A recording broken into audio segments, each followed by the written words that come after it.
shout out mga ka-idol no. So karon mga ka-idol, so naatay isa ka prinsesa mga ka-idol no. So nag-celebrate sa iyang birthday, 7 years old ang akong langga. So iya jud kong ginbitar mga ka-idol kay tungod nga idol kay si Pobreng Makaloy. So naa siya gamay nga handa mga ka-idol no.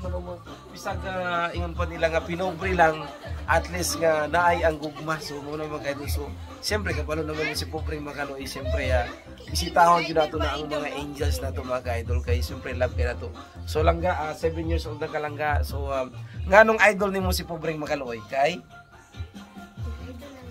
Kay matinabangon sa mga bata, matinabangon sa mga masakit, matinabangon bisag unsang mga problema, di ba? So 7 years old na ang atong langga. So Ismael langga. So thank you so much. So naasiguro ko yung regalo diri ba?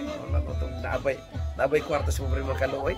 So kasurag na agad siguro tanaw to eh. Oh, sige.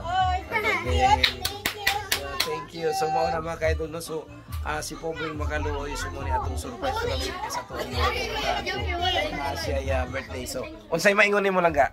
Salamat. Salamat.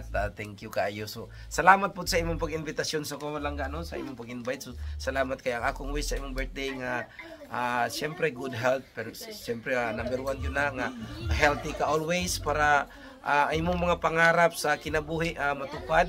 Lalong-lalo na nasayod ko ang imong kasing-kasing mahigugmaon para sa imong pamilya.